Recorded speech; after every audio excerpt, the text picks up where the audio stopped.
Hey, you know what I've never read? Judge Dredd. I really like the Dredd movie that came out a couple years ago with Carl Urban. It was really cool. I hope they make more. It was a lot of fun.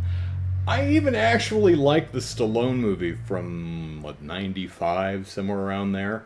Um, I probably like it because I've never read Judge Dredd. Even at the time, I don't believe I'd ever even heard of Judge Dredd. So I had really no. I mean, I think going into the movie, I knew it was based on a comic, but that was it. Prior, Judge Dredd, based on the comic. I'm like, oh, it's a comic. Okay. So going into the Stallone version of Judge Dredd with absolutely no preconceptions of what Dredd is in the comic book, or what, as a fan, you think Dredd is supposed to be, I found it a cheesy and enjoyable enough film. Not a good movie, but fun. The Carl Urban version from a few years ago, I think, is actually genuinely good. And I do hope they make more. Anyway, Judge Dredd, comic book. I'm going to take a look.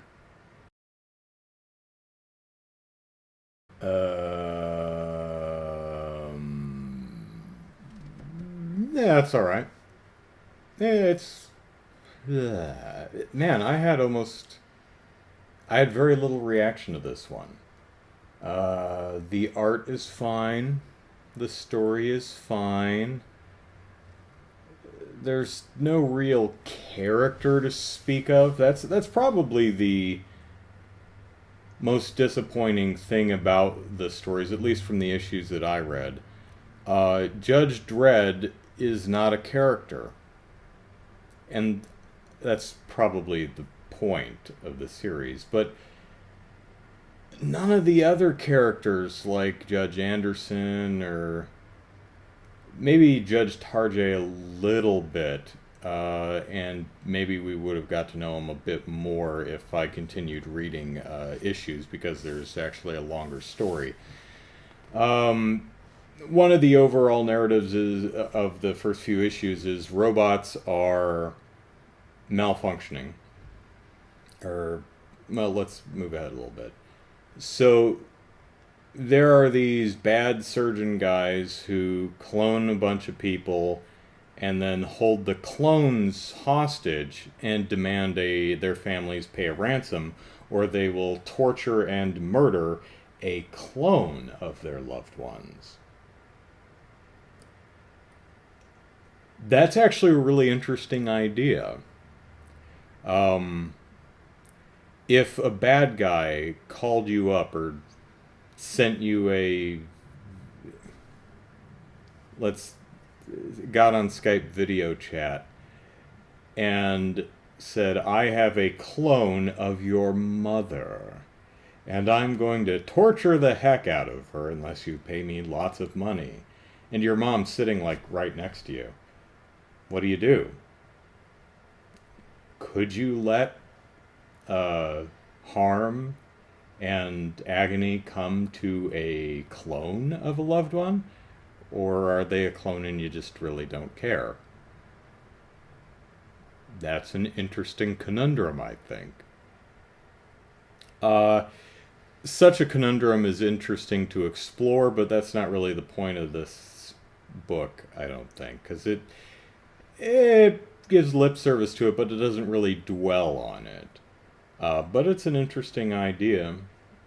Judge Tarjay finds out that he is a clone, and then his original is running around the streets trying to figure out how to prove his innocence, because his clone attempted to kill a judge, but so now he's on the run, and he's taking memory blocking pills to keep himself from thinking, so that the psionic judges won't find him. But that, of course, creates a problem of him investigating what happened to him because he's taking memory blocking pills. So there's actually a lot of fun stuff in here. There's a lot of fun ideas. They're just not really organized in a story that I can connect with or care about too much. It's kind of surface level cool.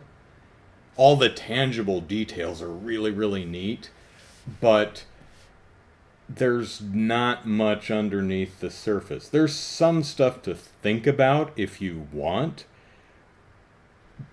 but again, I can't really hold that against Judge Dredd, the comics, because that doesn't seem to be the intention of the stories.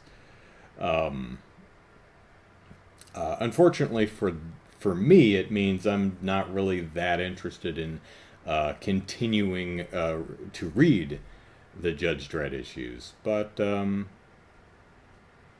they do make for nice individual one-shot stories that are kind of fun. Like the whole idea of ransoming a clone is an interesting idea. There's a one-shot story in the middle where a person wakes up in a hotel room with a dead body and no memory. You know, typical noir setup. And she's like, "Oh no, did I kill this person? I don't remember killing this person. I don't even remember who I am. And I better wipe my fingerprints and get out of here, but I don't know what I even touched." And then a judge with psi powers, not Anderson, but some other judge, bursts in and you're under arrest. And they find a note under the corpse that says,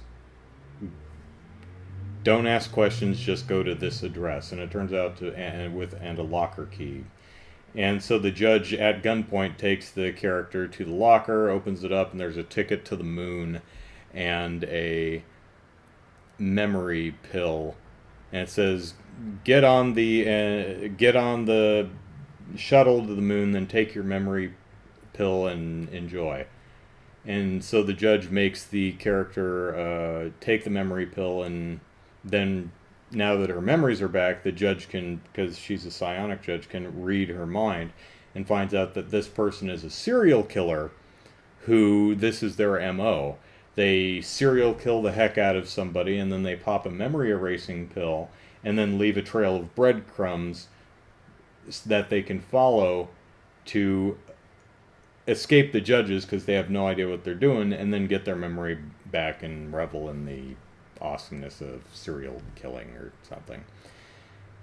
But nope, she goes into ISOCube or jail or whatever you want to call it for 120 years or whatever. So that, there's some interesting stuff in this story. If you're curious about Judge Dredd, worth a look. Not something that I'm really interested in seeing all the way through, unfortunately. But hey, I could totally go for another Judge Dredd movie.